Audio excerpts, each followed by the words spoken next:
Hai semua, ini adalah catatan anomali. Hari ini kami akan memperkenalkan acara kontroversial sosok batu Hesam.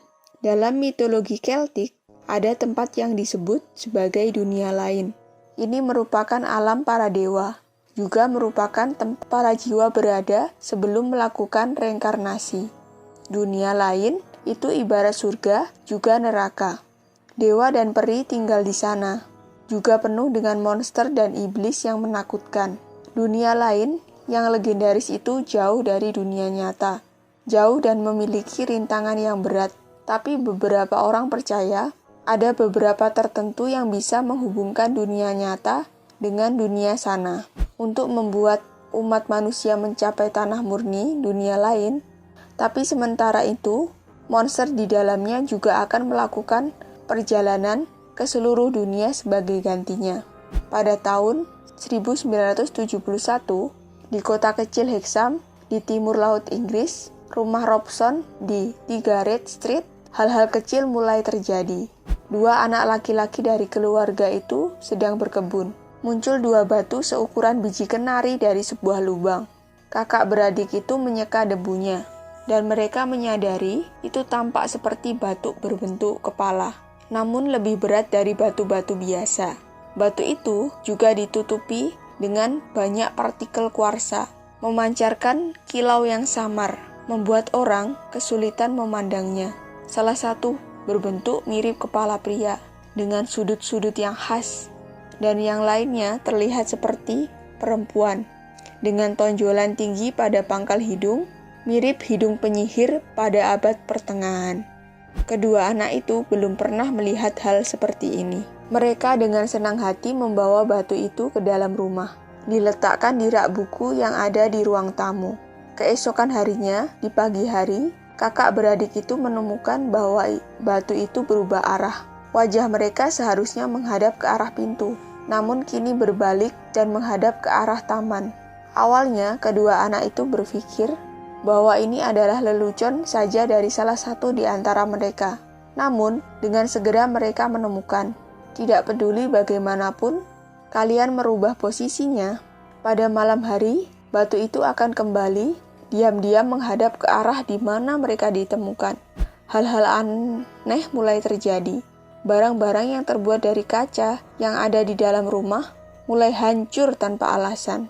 Retakan muncul secara acak di dalam rumah, di lantai, di dapur, bahkan ada juga di meja. Pada suatu malam, 2 anak perempuan tiba-tiba berteriak, sembari bergegas lari keluar dari kamar tidur. Setelah keluarga Robson menghibur anak mereka yang ketakutan, mereka bergegas lari ke kamar mereka. Ketika mereka membuka pintu, mereka melihat sesuatu yang mengerikan, entah dari mana retakan itu berasal. Namun tiba-tiba membentuk lingkaran yang mengelilingi tempat tidur putri mereka. Mirip sebuah pelataran ritual. Keluarga Robson jatuh ke dalam ketakutan yang mendalam. Tapi yang belum mereka ketahui adalah, pada saat yang bersamaan, keluarga Dot dipisahkan oleh tembok, sesuatu yang lebih mengerikan sedang terjadi. Sejak batu itu digali, beberapa hari yang lalu, keluarga Dot yang tidak tahu apa-apa sering mengalami mimpi buruk. Pada malam ini, Nyonya Dot sedang tidur dengan anaknya yang sedang sakit. Mereka baru saja tidur, namun tiba-tiba terbangun karena suara anaknya. Dot kecil dengan takut memberitahu ibunya. Sesuatu terus menyentuhnya, namun Nyonya Dot tidak terlalu peduli. Setelah menghibur anak itu dengan lembut, mereka mulai memasuki alam mimpi lagi. Tapi tak berselang lama, si anak berhayal, "Aku tidak bisa bergerak." Dia menjambak rambutku. Setelah mendengar kalimat ini, Nyonya Dot perlahan membuka matanya. Dia menjadi terkejut dalam sekejap. Ada bayangan hitam besar di samping tempat tidur, sedang menatap ke arahnya. Ada sepasang tanduk di bengkok di kepalanya. Tubuh bagian bawah samar-samar mirip manusia. Nyonya Dot ketakutan berteriak dengan keras. Tapi bayangan itu tidak merespon. Beberapa detik kemudian, ketika ibu dan anak itu hampir pingsan, bayangan itu perlahan keluar dari kamar, lalu menghilang tepat di belokan. Keluarga Dot sangat ketakutan malam itu.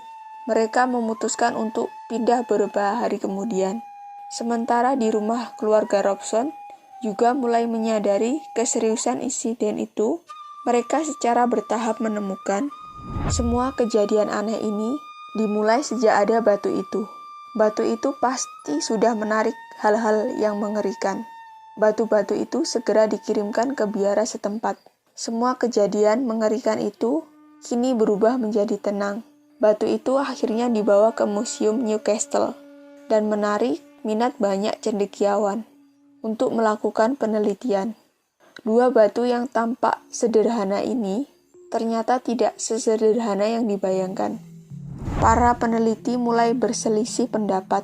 Bahkan pada materi dasar pun mereka tidak bisa mencapai kata sepakat. Ada yang bilang jika ini adalah batu pasir alami.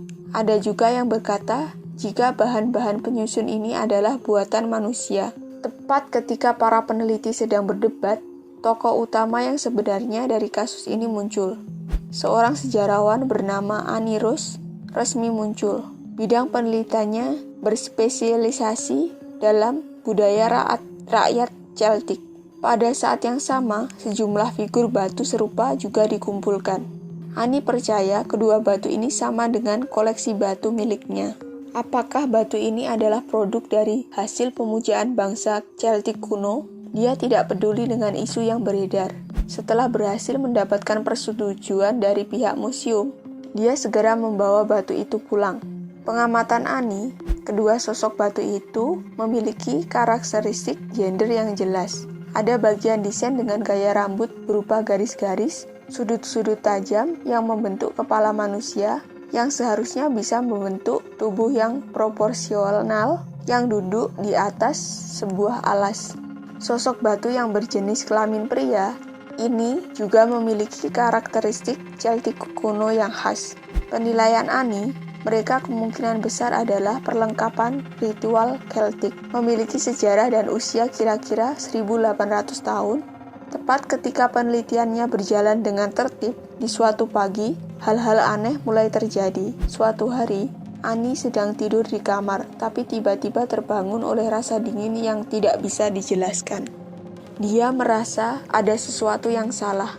Dia membuka matanya yang masih kabur, melihat ke setiap sisi tempat tidur. Ketika melihat koridor, debar jantungnya tiba-tiba menjadi semakin cepat. Sesuatu tengah berjongkok di sana, menatapnya tanpa bergerak sedikit pun. Ketakutan yang teramat sangat seolah menelan Annie saat ini. Dia tidak bisa bergerak, juga tidak bisa bersuara.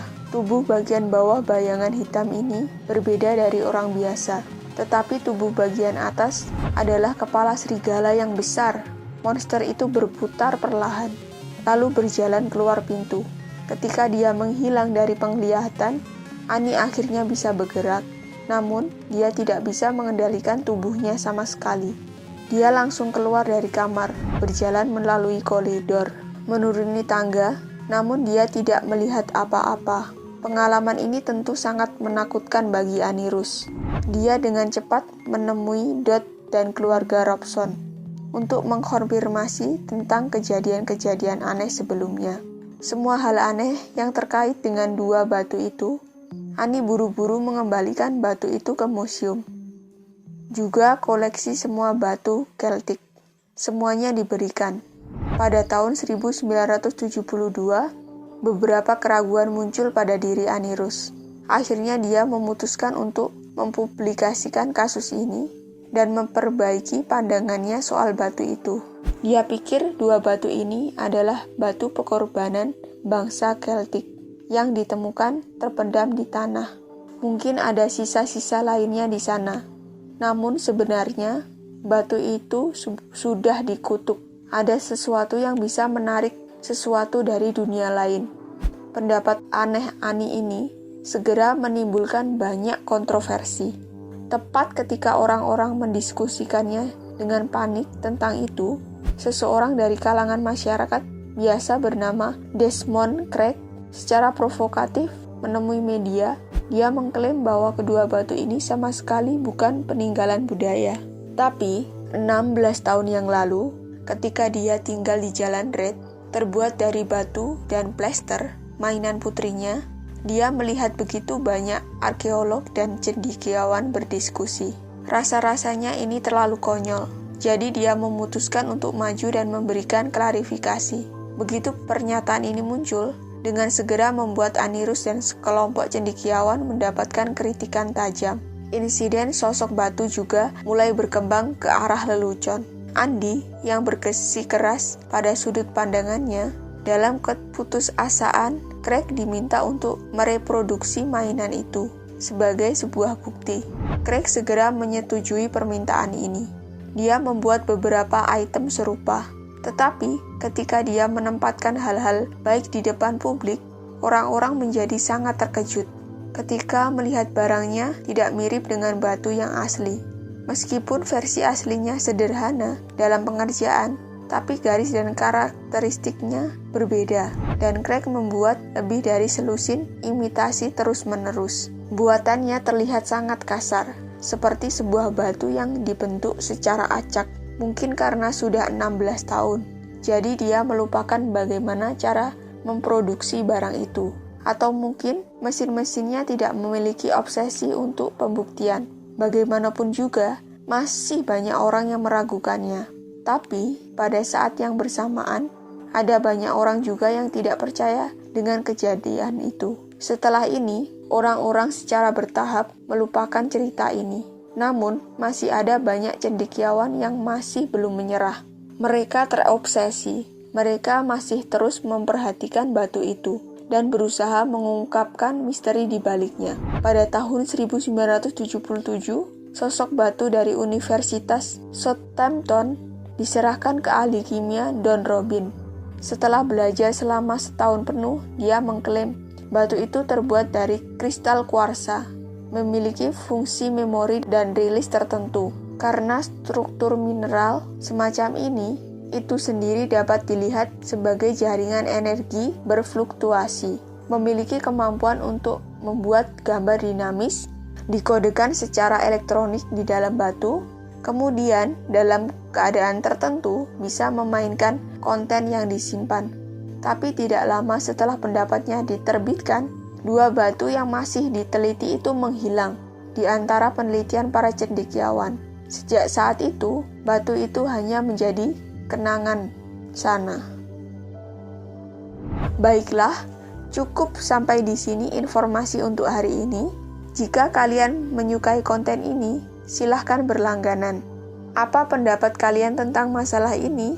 Selamat datang dan jangan lupa untuk meninggalkan komentar. Sampai jumpa lagi.